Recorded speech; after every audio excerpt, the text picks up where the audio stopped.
Block 1. The Return. The New Orleans air carried memories like ghosts. Dante Moreau took a deep breath as he parked his faded 2008 Silverado in front of the Victorian house that had haunted his nightmares for 15 years. The blue-gray paint peeled like dead skin, and the shutters hung crooked like tired eyelids.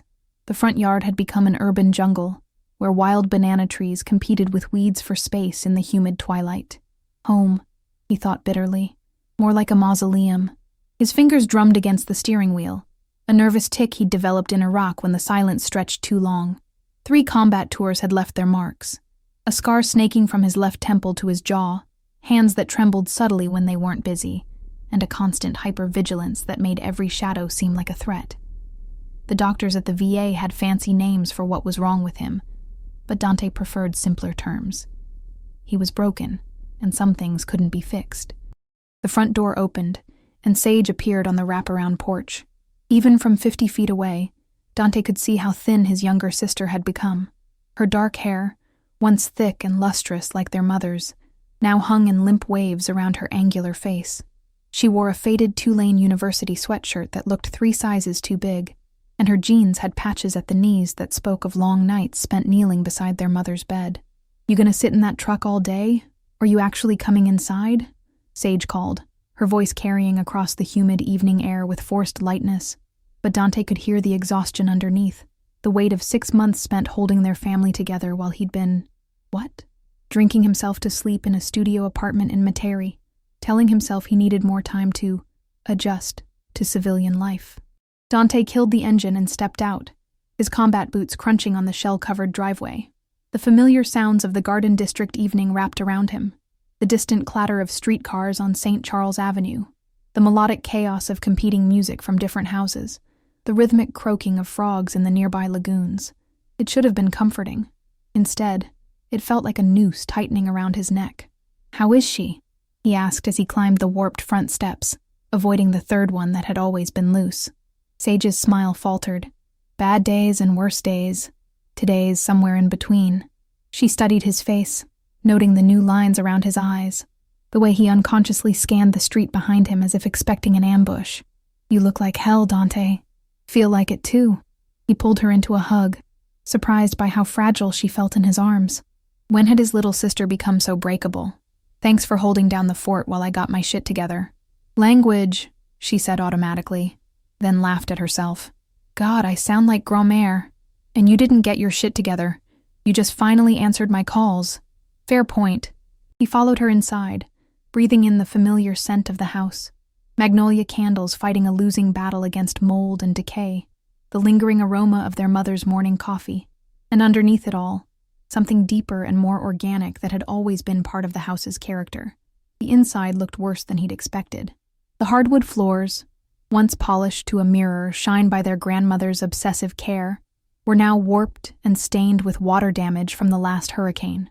Wallpaper curled at the edges like ancient scrolls, revealing patches of crumbling plaster underneath. In the living room, plastic buckets caught drips from the ceiling, creating a percussion symphony that had become the house's new soundtrack. "Mama's sleeping," Sage whispered as they walked through the foyer. "The new medication knocks her out pretty good. Dr. Robichaud says it's helping with the hallucinations, but..." She gestured helplessly at the evidence of their mother's confusion. Newspapers stacked in careful pyramids, salt lines drawn across every doorway, mirrors covered with bedsheets. Dante had seen the progression during his infrequent visits over the past year. Their mother, Celeste Moreau, was disappearing one neuron at a time, lost in the fog of early-onset Alzheimer's at just 58. Some days she was completely lucid, sharp as ever, complaining about the neighbors' loud music and fussing over Sage's eating habits. Other days, she was convinced that strangers were living in the walls, that the house was full of voices only she could hear. In the kitchen, Sage poured 2 glasses of sweet tea from a pitcher that had belonged to their grandmother. The ice clinked against the glass like wind chimes, a sound that transported Dante back to childhood summers, when the biggest worry was whether the snowball stand on Magazine Street would run out of nectar flavor. "The insurance ran out last month," Sage said without preamble, gesturing at a stack of past-due notices held down by a ceramic crawfish. "I've been paying out of pocket for her medications, but my teaching assistant stipend barely covers groceries."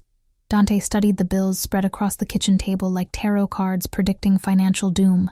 $2,400 for memory care medications, $1,800 for doctor visits, $3,200 for the home health aide who came 3 times a week to help with bathing and feeding.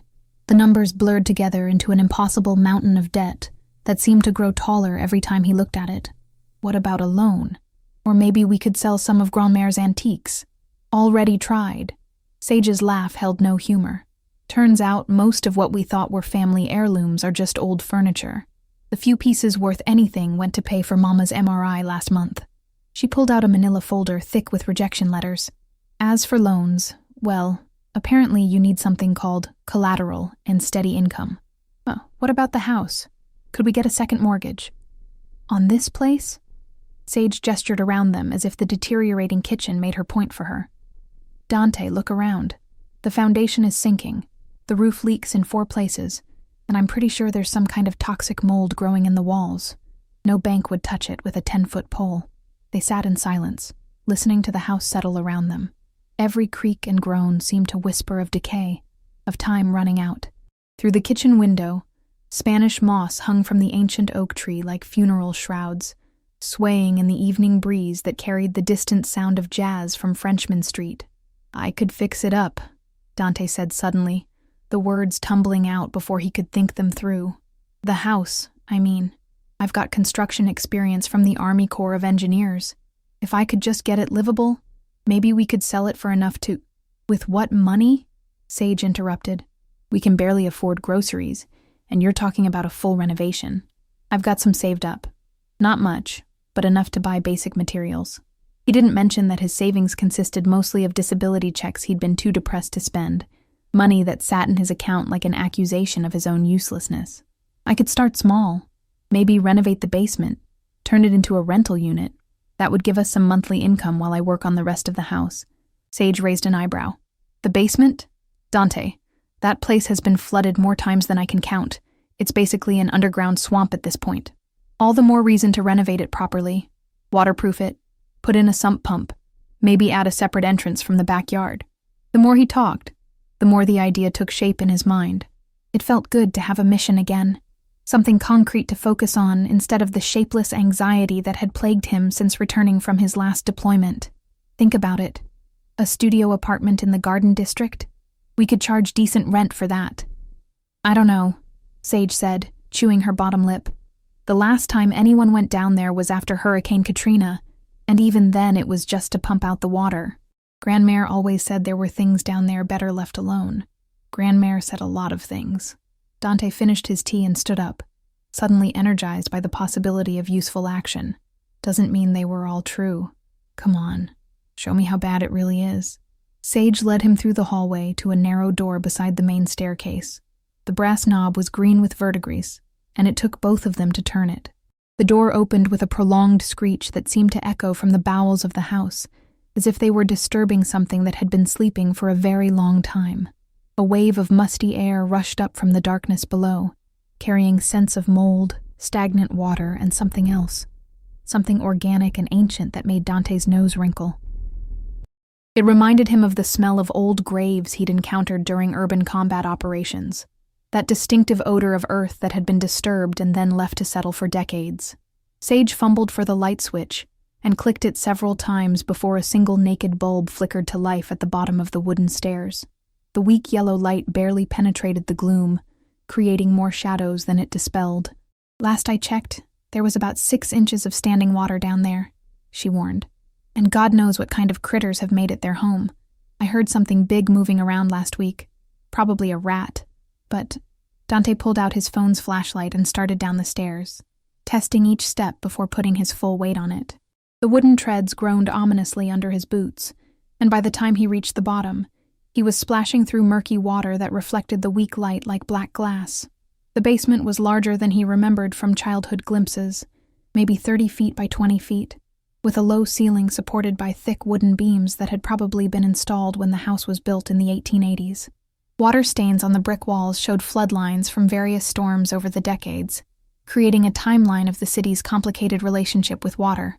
Broken furniture floated like shipwrecks. A child's rocking chair, several cardboard boxes reduced to pulp. What might have been a dresser now serving as a raft for a family of water bugs. Jesus, Dante muttered, sweeping his light across the disaster. No wonder nobody wanted to deal with this. But as he waded further into the space, his contractor's eye began to see possibilities. The foundation walls were solid brick, probably built to last another century if properly maintained. The ceiling height was actually decent, maybe 7 feet once the water was removed and the floor properly leveled. With the right drainage system, waterproofing, and some creative design, it could be transformed into a cozy studio apartment. "See what I mean?"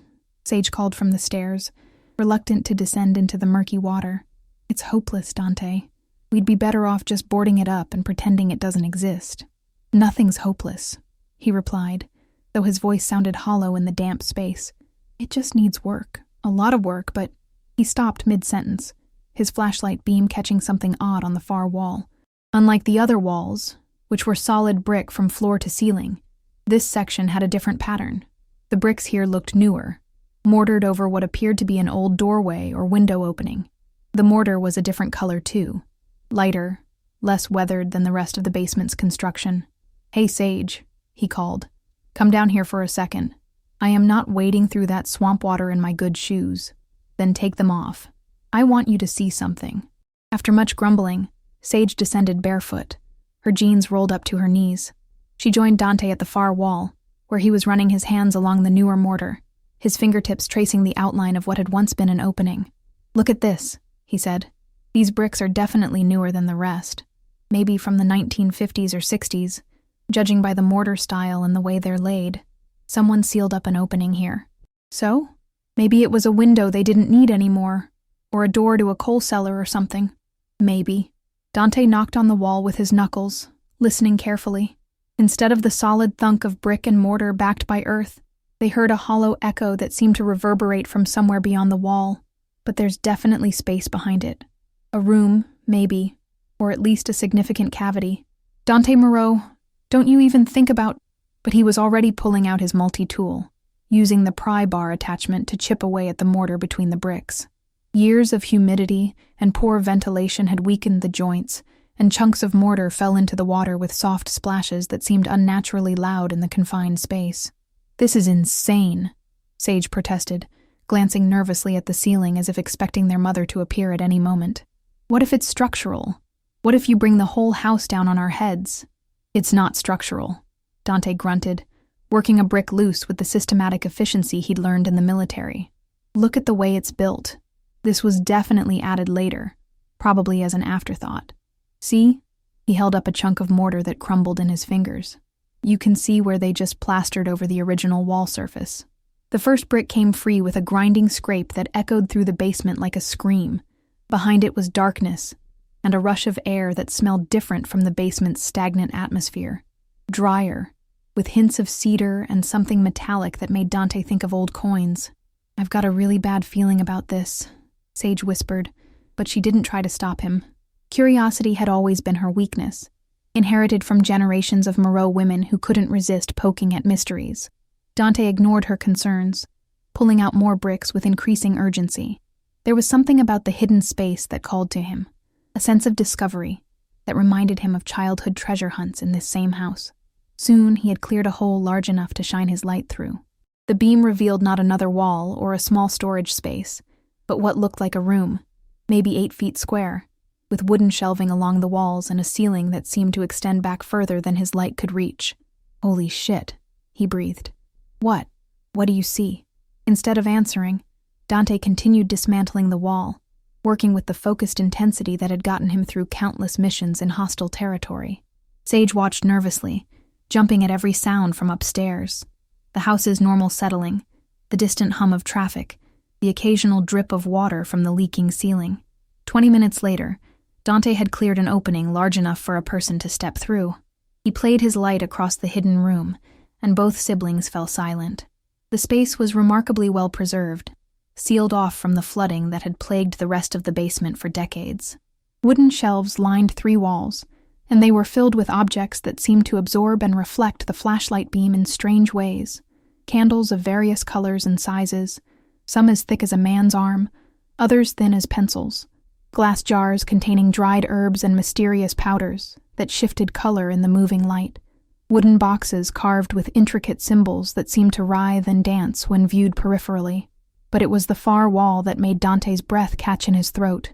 Bones, definitely bones, were arranged in careful patterns on the shelves, not randomly scattered, but placed with deliberate precision. Skulls of various sizes, some human, some clearly animal. Long bones arranged in geometric patterns. Smaller bones sorted by type and size like a macabre museum display. Are those? Sage's voice was barely audible. Yeah, Dante said quietly. But look at this. On a table in the center of the room sat a wooden trunk, its lid standing open as if someone had just been going through its contents. The wood was dark with age, but still solid, bound with iron straps that had somehow avoided rust despite the basement's humidity. Inside, carefully wrapped in oilcloth and what looked like silk, were layers of objects that gleamed in the flashlight beam. Dante stepped into the room, his boots finding dry wooden flooring for the first time since entering the basement. The air here was different, charged somehow, like the moment before a thunderstorm when every hair on your body stands on end.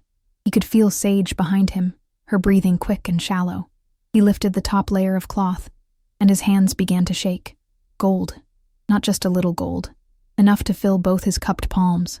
Coins bearing the profiles of long-dead kings and presidents, jewelry that looked handcrafted by master artisans, small ornate objects whose purpose he couldn't guess, but whose beauty was undeniable. Each piece seemed to pulse with its own inner light, as if the metal itself were alive. Dante. Sage's voice was barely a whisper. What is all this stuff? But he was transfixed by what lay beneath the gold. Books, dozens of them, bound in leather that had somehow remained supple, despite what must have been decades in storage. And beneath the books, a leather portfolio thick with papers, documents that looked official, even in the uncertain light. With trembling fingers, Dante lifted one of the documents, a deed, written in flowing script that spoke of an earlier, more formal age. Even in the poor light, he could make out the name at the top, Marie Catherine Laveau, and below that, in smaller but equally elegant text, property and effects bequeathed to the bloodline of Céleste Marie Moreau, born Laveau, daughter of Marie Catherine Laveau, to be held in trust until such time as the blood awakens. The document trembled in his hands as the implication sank in. Sage, he said quietly, his voice sounding strange in the confined space. I think we need to get Mama down here. Are you insane?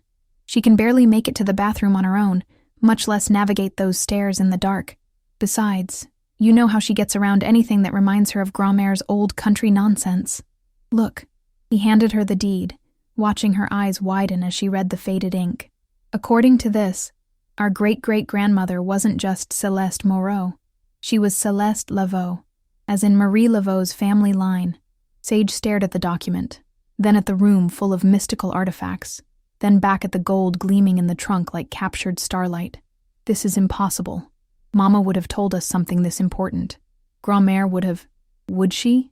Dante pulled out another document, this one newer, dated 1962, and written in their grandmother's careful handwriting. The ink was faded, but still legible, and he read it aloud. My dearest Celeste, the burden of our bloodline must remain hidden. The old ways brought only trouble and danger to our family. Too many people died for these secrets, and too many more would die if they were revealed. I have sealed away the collection where it cannot hurt us or anyone else. When you are older, when the world has forgotten about such things, perhaps it will be safe to... A loud crash from upstairs cut him off, the sound of something heavy falling or being thrown. Both siblings froze, listening to the sudden silence that followed. Then they heard it, a voice, thin and confused, calling out in the darkness above their heads. Dante? Sage? Where are you, children? I can hear them moving around down there. They're looking for something. They're looking for me. It was their mother's voice, but there was something wrong with it, something that made the hair on the back of Dante's neck stand up, and his hand instinctively reach for the sidearm he no longer carried. The voice carried an accent that their mother had never had, a cadence that belonged to an earlier generation. Mama? Sage called up the stairs, trying to keep the alarm out of her voice. It's okay, "We're just in the basement. We'll be right up." But the voice that answered didn't sound like their mother anymore. It sounded like someone else entirely. Someone older, speaking with the authority of someone accustomed to being obeyed. "Child, you don't understand what you've done. You've opened something that should have stayed closed. They know now. They've always been waiting, watching, and now they know where to find us. The protection is broken." The single bulb at the bottom of the basement stairs flickered once, twice, and went out. In the sudden darkness of the hidden room, surrounded by the artifacts of their secret heritage, Dante and Sage heard footsteps moving overhead. Not their mother's shuffling gait, but the measured tread of multiple people walking through their house with purpose and familiarity, as if they belonged there. People who definitely shouldn't have been there. Dante grabbed Sage's hand, his other hand automatically reaching for the weapon that wasn't there. The footsteps were directly overhead now, and through the old floorboards they could hear voices, low, urgent whispers, in what sounded like a mixture of French and something older, more rhythmic. "The bloodline has awakened the collection," one voice said clearly, the words carrying through the old house like smoke. "Marie's protection is finally failing. We need to move quickly before they understand what they possess."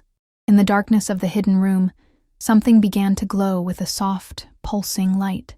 Dante looked down to see that it was coming from the gold in the trunk, each piece responding to some invisible presence like a beacon calling out across time and space.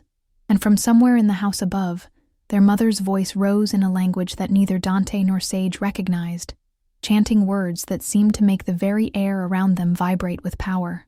The chanting stopped as abruptly as it had begun, leaving behind a silence so complete that Dante could hear his own heartbeat echoing in his ears. The golden artifacts continued their ethereal glow, casting dancing shadows on the walls of the hidden room that seemed to move independently of any light source. "We need to get out of here," Sage whispered, her voice barely audible. "Right now." But Dante was transfixed by one of the books that had fallen open when he'd disturbed the trunk. The pages seemed to glow with the same inner light as the gold, and the writing, though in what looked like French mixed with symbols he'd never seen, was somehow readable, as if the meaning was being transmitted directly into his mind. "When the blood of Laveau touches the sacred collection, the barrier between worlds grows thin. The guardians will come, seeking to reclaim what was never meant to be hidden. But beware, not all who serve the old ways serve the light." "Dante," Sage grabbed his arm, pulling him away from the book. "Did you hear what I said? We need to—" A new sound cut through the darkness. Footsteps on the basement stairs. Slow, deliberate, as if whoever was coming down wanted to be heard. The weak bulb flickered back to life, casting wild shadows that seemed to reach toward them like grasping fingers. "Children?" Their mother's voice floated down from the stairs, but it still carried that strange accent, that tone of ancient authority. "Children, you must come up now. There are people here who need to speak with you." Dante felt Sage's hand tighten on his arm. In the 3 wars he'd fought, he'd learned to trust his instincts about danger, and right now, every nerve in his body was screaming that whatever was happening upstairs, their mother was no longer in control of the situation. "Stay here," he whispered to Sage, moving toward the opening they'd created in the wall. "Like hell," she shot back. "We stick together." They crept to the edge of the hidden room and peered out into the main basement. The water that had been ankle-deep was now completely gone, as if it had simply evaporated or been absorbed into the earth. The floor was bone-dry, and in the dim light from the single bulb, they could see their mother's feet on the bottom step. But she wasn't alone. Behind her stood 3 figures dressed in dark clothing that seemed to absorb light rather than reflect it. 2 men and a woman, all appearing to be in their 60s or 70s, with the kind of bearing that spoke of authority and old money. The woman stepped forward, and Dante caught a glimpse of jewelry that matched some of the pieces they'd found in the trunk. Clearly expensive. Clearly very old. "Dante Moreau," the woman said, her voice carrying a slight French accent. "Sage Moreau. My name is Evangeline Boudreau, and these are my associates, Dr. Auguste Trem and Professor Lucien Marigny. We represent certain interests that have been watching your family for many years. Watching our family." Sage stepped out of the hidden room, her academic curiosity overriding her fear. "What kind of interests? And how did you get into our house?" The woman, Evangeline, smiled, but there was something predatory about it. Your mother invited us in, dear. She's been expecting us, haven't you, Celeste? Their mother turned to face them, and Dante felt his blood turn to ice. Her eyes, normally a warm brown, were now completely black, not just the pupils, but the entire visible portion, as if they'd been filled with ink. When she spoke, her voice carried harmonics that seemed to come from somewhere deep in her chest. The time of hiding is over, she said in that accent that belonged to another century. The collection has chosen to reveal itself, and the old agreements must be honored. What agreements? Dante demanded, stepping protectively in front of Sage. And what have you done to our mother? Dr. Trem, a tall man with silver hair and a goatee, pulled out what looked like an antique leather journal. Your great-great-grandmother, Marie Catherine Laveau, entered into certain compacts when she agreed to hide the collection. These compacts bound her bloodline to specific obligations that your family has neglected for far too long. That's impossible, Sage said. Marie Laveau died in 1881. Whatever you think we owe you from some imaginary deal she made, nothing imaginary about it, Professor Marigny interrupted. He was shorter than the others, with pale skin and eyes that seemed to reflect light like a cat's. The compact was witnessed by representatives of 7 families, sealed in blood, and recorded in the archives of the Société des Mystères. Your grandmother knew of it, as did your mother. They simply chose to ignore their responsibilities. Evangeline stepped closer, and Dante could smell something on her. Not perfume, but something organic and earthy that reminded him of graveyards. The collection contains artifacts of immense power, Mr. Moreau. Items that were never meant to be hidden away in a basement like common treasure. Your ancestor agreed to serve as custodian, not owner. And if we refuse? Dante asked, though he had a feeling he already knew the answer. The 3 visitors exchanged glances, and Professor Marigny's smile was genuinely chilling. Then you'll join the other Laveau descendants who thought they could break the compact. There's a reason your family has suffered so much tragedy over the years, Mr. Moreau. Marie's protection only extends so far. Behind them, something in the hidden room was making noise. Not the sound of objects falling, but a rhythmic tapping, as if someone were knocking on the walls from the inside. The golden glow was getting brighter, and Dante could feel heat radiating from the opening. However, Evangeline continued, we're not unreasonable people. The collection has clearly chosen to reveal itself for a reason. Perhaps it's time for a new arrangement. What kind of arrangement? Sage asked. You allow us to study the collection, to catalog its contents, and ensure that the most dangerous items are properly secured. In return, we provide your family with compensation for your cooperation. Dr. Trem pulled out a checkbook. Shall we say $50,000 as a sign of good faith? Enough to cover your mother's medical expenses for the foreseeable future? Dante felt Sage tense beside him. $50,000 would solve their immediate problems, but every instinct he'd developed as a soldier was telling him that these people were dangerous, that whatever they really wanted was worth far more than they were offering. And if the collection doesn't want to be studied? He asked.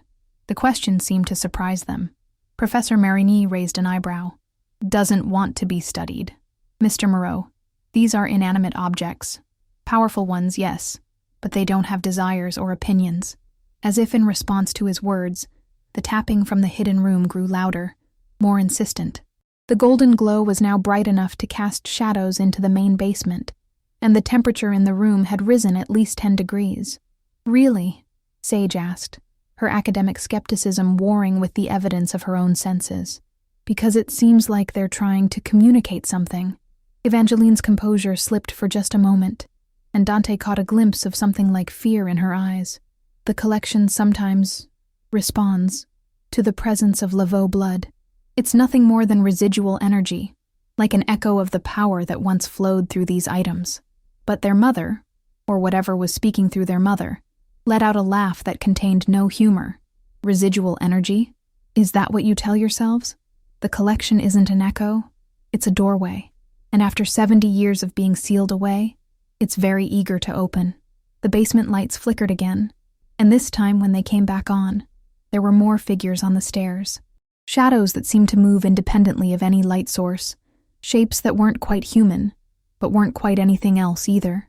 The ancestors grow restless, their mother continued in that voice that wasn't quite her own. They've been waiting so long to return, and now their descendants have finally broken the seal that kept them away. Dr. Trim pulled out what looked like a cell phone, but when he spoke into it, his words were in that same mixture of French and something older. Within seconds, Dante heard car doors slamming outside, followed by the sound of more footsteps on the front porch. "How many people did you bring?" Sage demanded. "Enough," Evangeline said simply. "This is too important to leave to chance. The collection represents centuries of accumulated knowledge and power. It belongs in the hands of those who understand its true significance." "And who decides who understands?" Dante asked. "You?" The Société des Mystères has been the guardian of occult knowledge in Louisiana for over 200 years, Professor Marigny said proudly.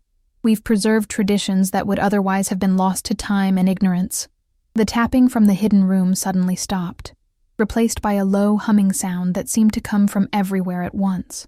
The golden glow was now so bright that it was difficult to look directly at the opening, and the air itself seemed to be vibrating. "Something's wrong," Evangeline said, her composure finally cracking completely. "The resonance is too strong. This shouldn't be happening so quickly." Their mother turned to face the hidden room, and when she spoke, her voice was overlaid with harmonics that made the words seem to come from multiple throats. "You underestimate the power of blood calling to blood. The collection has been waiting for its true inheritors to return, not for grave robbers and academic parasites." "Celeste, Doctor," Trim said sharply, "you will control yourself.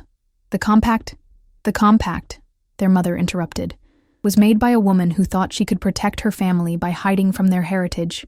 But some things cannot be hidden forever. Some powers demand acknowledgement." She raised her hands, and every piece of gold in the hidden room began to sing.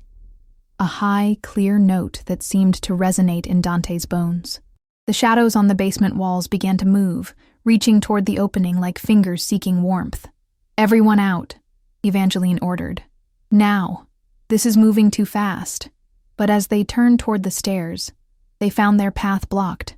Standing on the steps were more figures, some solid, some translucent, all wearing clothing from different eras. Dante recognized the fashion of the 1920s, the 1940s, even what looked like Civil War-era dress. "The ancestors welcome their descendants home," one of the figures said, a woman in a beautiful but tattered dress from the 1800s. "It has been so long since Laveau blood walked among the living with power." Sage grabbed Dante's arm. "Are those ghosts?" he said quietly. "Or something like them." The woman in the 1800s dress smiled, and Dante could see that her teeth were stained with something dark. "Not ghosts, child. We are the guardians of the bloodline, the keepers of the old ways. We have been waiting in the spaces between worlds for our family to reclaim their birthright." Professor Marigny pulled out what looked like a wooden charm carved with symbols. "By the authority of the Société des Mystères, I command you to return to whatever realms spawned you. This collection is under our protection." The ghostly woman laughed, and the sound was like wind chimes made of bone. "Your authority means nothing here, grave robber. This is family business." She gestured toward the hidden room, and every candle on the shelves spontaneously burst into flame. The sudden light revealed details that had been hidden in the shadows. More books than Dante had initially seen, ceremonial daggers with handles carved from what looked like human bone.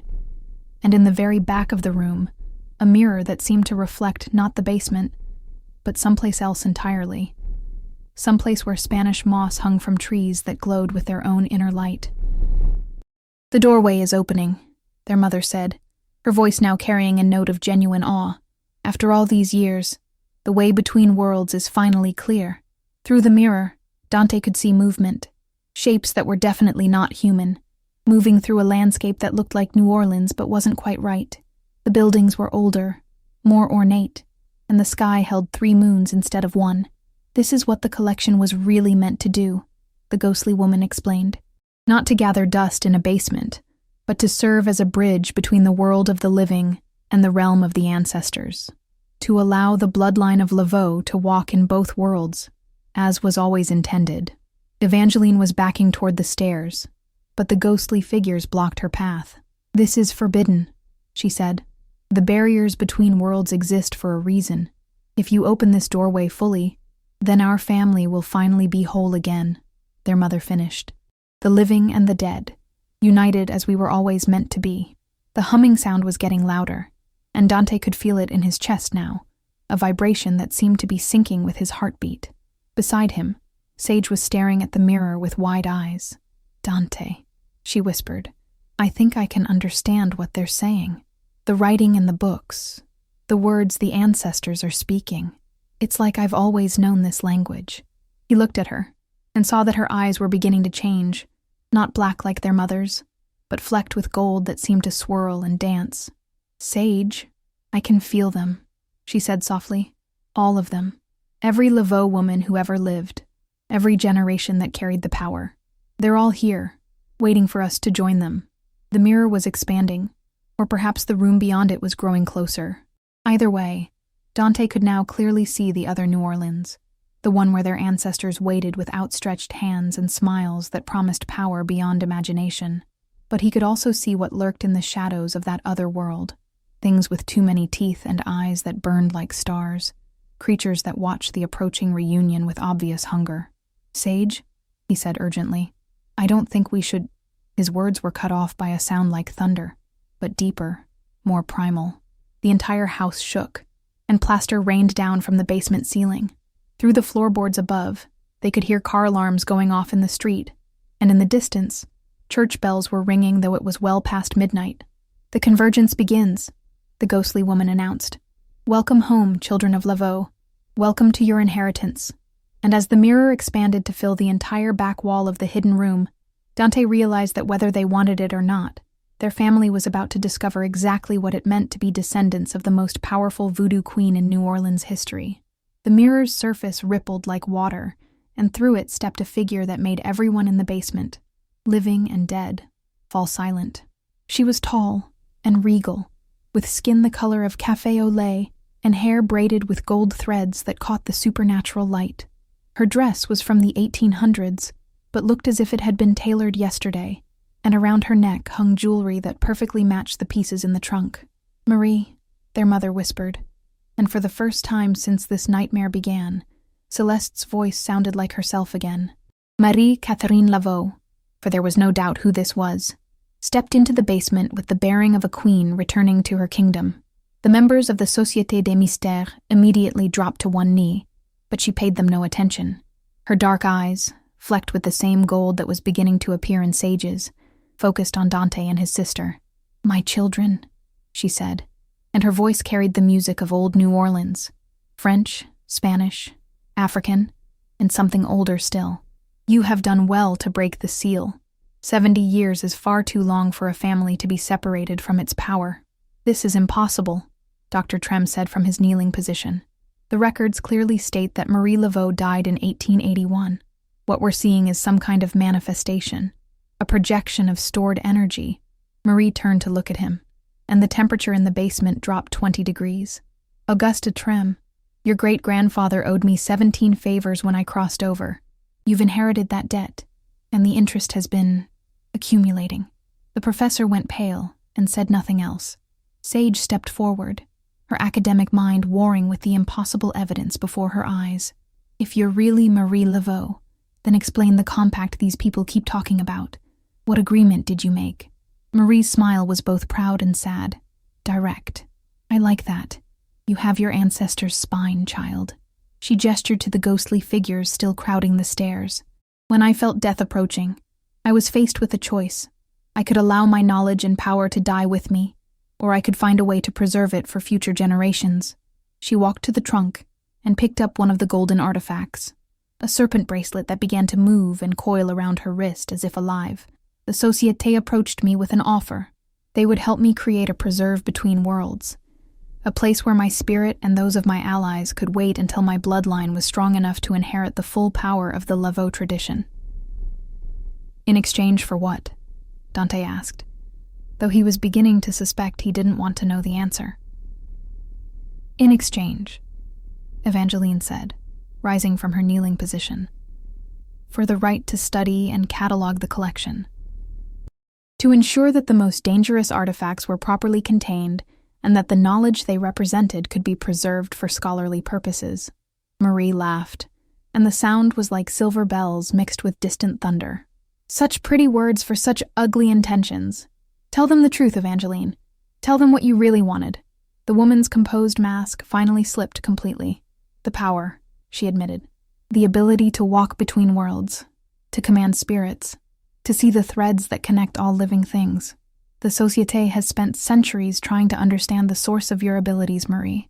The compact was supposed to give us access to that knowledge. And it did, Marie said pleasantly. For 70 years you've studied my artifacts, poked and prodded at my belongings, tried to unlock secrets that can only be inherited, never learned. She turned back to Dante and Sage. What they never understood is that the real power was never in the objects. It was in the blood. Professor Marigny struggled to his feet, his face flushed with anger and embarrassment. You cheated us. The compact specified full access to the collection's power. The compact, Marie said, her voice taking on an edge that made the shadows in the basement seem to lean away from her, specified that the Société would have access to study the collection until such time as my bloodline chose to reclaim their inheritance. That time has come. She gestured toward the mirror, through which they could see the other New Orleans more clearly now. It wasn't just a different version of their city. It was a perfected version, where the architecture was more beautiful, the trees more lush, and the very air seemed to shimmer with possibility. This is the crossroads, Marie explained, the place between the world of the living and the realm of the ancestors. For 70 years, I and mine have been building a new kind of existence here, one where death is not an ending, but a transformation. Sage moved closer to the mirror, drawn by something she couldn't name. It's beautiful, she whispered. But what are those things watching from the shadows? Marie's expression grew serious. Every place of power attracts both light and darkness, child. The crossroads is no different. There are entities here that hunger for the energy of the living world, creatures that would gladly devour both worlds if given the chance. Which is exactly why the barriers should remain in place. Doctor, Trem said desperately. Marie, you know as well as anyone what happened the last time someone tried to permanently open a doorway between worlds. The yellow fever epidemic of 1853, the great hurricane of 1915, were caused by amateurs playing with powers they didn't understand. Marie finished. But I am no amateur, Auguste, and neither are my descendants, now that they've finally come home. She walked over to Dante, studying his face with eyes that seemed to see straight through to his soul. You've seen death, young warrior. You've walked in places where the boundary between life and ending grows thin. That experience has prepared you for what's coming. What's coming? Dante asked, though part of him already knew. The choice, Marie said simply. Every generation of Laveau women has faced it, though none have had the luxury of doing so with both worlds already in sight. You can embrace your heritage, step through the mirror, and claim the power that is your birthright. Or you can turn away, seal the collection forever, and live out ordinary lives with ordinary problems. And if we choose to embrace it? Sage asked. Marie's smile was radiant. Then you become what you were always meant to be, guardians of the boundary between worlds, protectors of the living and guides for the dead. You'll be able to walk in both realms, to heal those who can't be healed by conventional medicine, to see the threads of fate that connect all things. But, Dante prompted, because there was always a but. But you'll also be responsible for maintaining the balance, Marie admitted, for ensuring that the things that belong in the crossroads stay there, and that the living world remains protected from forces it can't comprehend. It's not an easy life, and it's not a safe one. Evangeline stepped forward, desperation clear in her voice. You don't have to listen to her. The Société can protect you, can teach you to use these powers safely. We have resources, knowledge, centuries of experience. You have 70 years of failure, Marie interrupted. 70 years of trying to unlock doors that were never meant for you. The blood of Laveau doesn't run in your veins, Evangeline. It never will. The argument was interrupted by a sound that seemed to come from everywhere and nowhere, a low, resonant note that made the basement walls vibrate and caused several of the golden artifacts to ring in harmony. Through the mirror, they could see movement in the crossroads, as if their conversation had attracted attention from things that had been waiting in the shadows. The convergence is accelerating, the ghostly woman from the 1800s observed. The longer the doorway remains open, the more difficult it becomes to control what passes through. Marie nodded grimly. Which is why a choice must be made tonight. The power is awakening whether we guide it or not. Better to embrace it with intention than to let it run wild. Dante looked at his sister, seeing the gold in her eyes growing brighter and more pronounced. She was changing, becoming something more than human, and he could feel a similar transformation beginning in his own body. His senses were sharper, his awareness of the supernatural energies in the room more acute. "What about Mama?" he asked. "If we choose this path, what happens to her?" Celeste, who had been silent through most of the exchange, stepped forward. For the first time in months, her eyes were completely clear and focused. "My disease isn't natural, baby," she said softly. "It's the price our family pays for suppressing our true nature. Every generation that turns away from the power weakens, becomes vulnerable to madness and early death. The collection has been trying to call to us for decades," Sage realized. "All those times Grandmère acted strange, all the weird incidents in the house. The power seeking a way to express itself," Marie confirmed. "Your grandmother was strong enough to keep it contained, but the effort cost her sanity in the end. Your mother's illness is the result of a lifetime spent fighting her own nature." Dr. Trem pulled out his phone and began typing frantically. "We need backup. Full containment protocol. If they choose to activate the collection fully..." His words were cut off by a sound like breaking glass, but amplified 1,000 times. The mirror's surface cracked, and through the fissures, things began to seep through from the crossroads. Not the beautiful, perfected spirits of their ancestors, but the hungry shadows that lurked at the edges of that realm. "They've been waiting so long," one of the shadow creatures whispered as it oozed into the basement. "So hungry. So very, very hungry." Marie raised her hand, and the creature recoiled, but Dante could see the strain on her face. "The barriers are weakening faster than expected.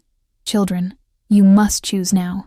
Embrace your heritage and help me seal the breach properly, or reject it and let me try to close the doorway forever, though I'm not certain I have the strength to do so alone." Evangeline was backing toward the stairs, terror written across her face. "This is exactly what we were trying to prevent. The collection was never meant to be fully activated. The risks are ours to take," Sage said firmly, stepping closer to the mirror despite the creatures pressing against its cracked surface. "This is our family, our heritage, our choice." She looked at Dante, and he could see the decision forming in her eyes before she spoke. "I can feel them, Dante. All of our ancestors, all the knowledge and power that's been waiting for us, and I can feel how much the world needs what we could become." Another crack appeared in the mirror, and more shadow creatures began to push through. Their mother stepped up beside them, her illness seemingly forgotten in the face of supernatural crisis. "Together," Celeste said. "Whatever we choose as a family." Dante felt the weight of the decision settling on his shoulders. He thought about his tours in Iraq, about all the times he'd wished he had the power to heal instead of harm, to protect instead of destroy. He thought about his mother's illness, about the financial struggles that had brought them to this moment, about the ordinary life of quiet desperation that awaited them if they walked away.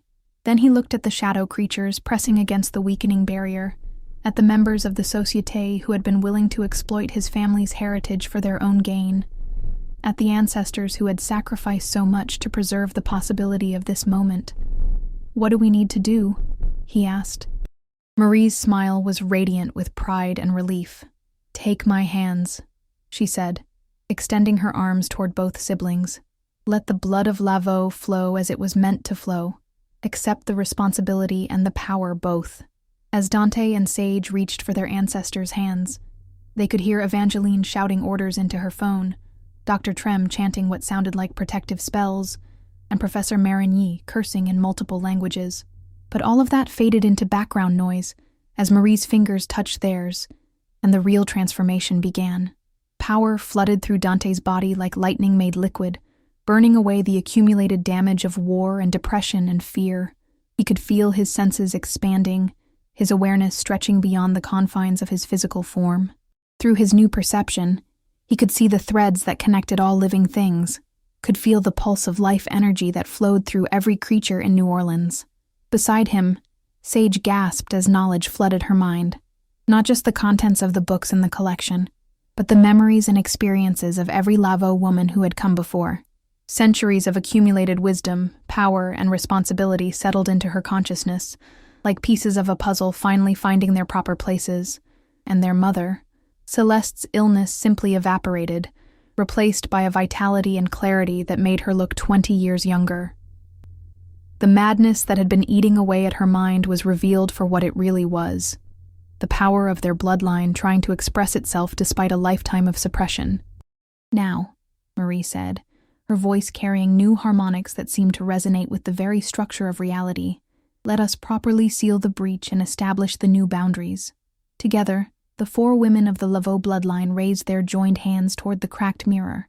Power flowed through them and into the barrier between worlds, not to close it completely, but to control it, to establish rules and protections that would allow beneficial contact while keeping the hungry shadows at bay. The shadow creatures shrieked as they were forced back into the crossroads, and the cracks in the mirror's surface began to heal. But the mirror itself remained, now properly integrated into both realms, a doorway that could be opened when needed and sealed when prudent. As the immediate crisis passed, Dante became aware of other changes happening throughout the house, throughout the neighborhood, throughout New Orleans itself. Every person with even a trace of magical heritage was feeling the shift, the awakening of powers that had been dormant for decades. The city was about to rediscover its mystical side, whether it wanted to or not.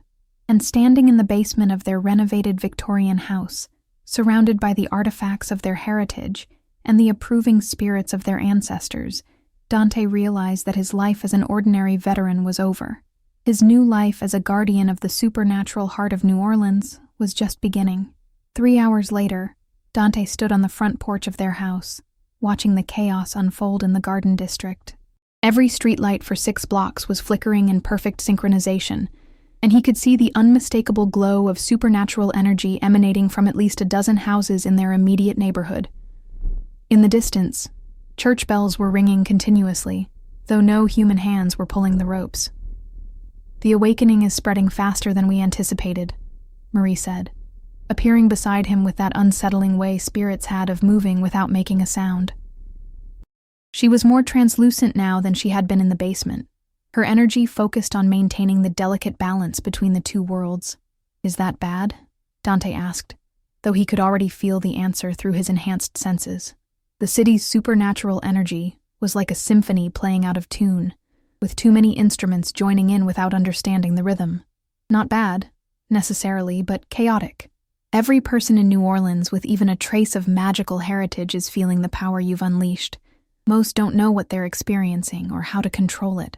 Marie gestured toward the house across the street, where all the windows were glowing with soft blue light. "Mrs. Boudreau over there has been having prophetic dreams for 30 years, but never understood why. Now those dreams are manifesting as visual projections." Down the street, a fire hydrant had sprouted vines that were growing at visible speed, already reaching the 2nd-story windows of the house beside it. A flock of ravens was performing aerial maneuvers that would have been impossible for normal birds. And somewhere in the distance, Dante could hear music that sounded like it was being played by instruments that didn't exist in the physical world. "How long before it stabilizes?" he asked. "Depends on how quickly people adapt, and on whether anyone tries to exploit the situation." Marie's expression grew concerned. "The Société wasn't the only group interested in your family's power, Dante. Word is already spreading through certain circles that the Laveau collection has been activated." As if summoned by her words, 3 black SUVs turned onto their street, moving in formation with the kind of precision that spoke of military or corporate training. They parked in front of the house, and men in expensive suits began getting out. Too many men for 3 vehicles, Dante noted, as if they were somehow larger on the inside than the outside. "Dante?" Sage called from the doorway, her voice tight with tension. "We've got company." He turned to see his sister standing in the entrance, and for a moment he barely recognized her. The transformation had changed more than just her supernatural abilities. Her posture was different, more confident, more commanding, and her eyes held depths that hadn't been there hours before. She wore the same clothes, but somehow she seemed taller, more present, as if she was finally inhabiting her full potential. "Corporate types," he reported. "Military bearing. Probably private security." "Actually," said a voice from behind the approaching group, were attorneys. The speaker was a woman in her 40s, with silver hair and a smile that probably cost more than most people's cars. She walked with the confidence of someone accustomed to getting her way through a combination of legal threats and supernatural intimidation. Behind her, Dante could see that her security team was carrying briefcases that hummed with contained energy. "Counselor Rebecca Delacroix," she said, extending a hand that Dante didn't take. "I represent the Delacroix Foundation, and we have some urgent business to discuss regarding your recently awakened family legacy." "At 4 a.m, Sage asked skeptically. "Supernatural law doesn't observe normal business hours," Rebecca replied pleasantly. "May we come in? I think you'll find our proposal quite compelling." Dante felt Marie's presence intensify beside him, though the lawyer couldn't see her. "Be careful," his ancestor whispered. "The Delacroix family has been rivals of the Laveaux for over a century. They specialize in legal loopholes that allow them to circumvent magical protections." "What kind of proposal?" Dante asked, not moving from the doorway. Rebecca gestured to one of her associates, who opened a briefcase that definitely violated several laws of physics. The interior was far larger than the exterior and seemed to contain an entire filing system that glowed with its own light. "Are you familiar with the Louisiana Supernatural Heritage Act of 1923? She asked, pulling out a document that seemed to shift and change as Dante looked at it. It established very specific protocols for the inheritance and management of magical collections and bloodline powers. "I've never heard of any such act," Sage said, though Dante could see her academic curiosity warring with her suspicion. "Most people haven't. It was designed to be invisible to those without standing to challenge it." Rebecca's smile grew sharper. "However, the act very clearly states that any supernatural collection valued at over $1 million must be registered with the state and placed under appropriate oversight." She handed Dante a document that seemed to write itself as he read it. "According to our preliminary assessment, the Laveaux collection is worth approximately $47 million on the current supernatural market. Failure to properly register such a collection within 72 hours of activation results in immediate forfeiture to the state, which then has the authority to contract management to qualified private entities." "Let me guess," Dante said dryly. "The Delacroix Foundation is qualified?" "Among the most qualified in the state," Rebecca confirmed. "We've been managing supernatural collections for nearly a century. We have the resources, the expertise, and the legal authority to ensure that powerful artifacts don't fall into the wrong hands." Marie's ghostly form was becoming more agitated, her translucent figure beginning to flicker with suppressed energy. "She's not lying about the law," she said urgently. "The Delacroix family helped draft it specifically to target the Laveaux legacy. They've been waiting decades for an opportunity like this." "And what would this management entail?" Sage asked. "Complete cataloging and study of all artifacts, of course. Secure storage for the most dangerous items, and a very generous monthly stipend for your family in recognition of your cooperation." Rebecca named a figure that made Dante's breath catch. Enough money to solve their problems several times over. "In exchange for," he prompted, "exclusive access to the collection for research purposes, periodic consultations with bloodline members to help interpret certain artifacts, and naturally, the right to occasionally borrow items for field research or to handle supernatural emergencies." It sounded reasonable, even generous, but Dante's enhanced senses were picking up something else entirely. Rebecca and her team radiated hunger, not the simple greed of the society, but something deeper and more predatory. They wanted the collection, but more than that, they wanted to consume it, to drain it of power and leave nothing but empty shells behind. "I need to consult with my family," Dante said carefully. "Of course." Rebecca checked an expensive watch that showed phases of the moon instead of time. "However, I should mention that we're not the only interested party. Word of the collection's activation has spread quickly through supernatural circles. Some of the other groups who'll be approaching you, well, let's just say they're far less civilized in their methods." As if summoned by her words, a new sound cut through the night. Motorcycles, but with engines that roared like living things. A convoy of riders appeared at the end of the street, their bikes trailing what looked like green flames and moving in patterns that defied physics. "The Crescent City Riders," Rebecca said with obvious distaste. Supernatural bikers who believe that might makes right when it comes to magical resources. I'm told their leader, Vincent Arsenault, has a particular interest in items related to Marie Laveau. The lead bike came to a stop in front of the house, and its rider removed his helmet to reveal a man who looked like he'd stepped out of a fever dream of American Gothic. Vincent Arsenault was tall and lean, with long black hair shot through with premature silver and eyes that reflected light like a cat's.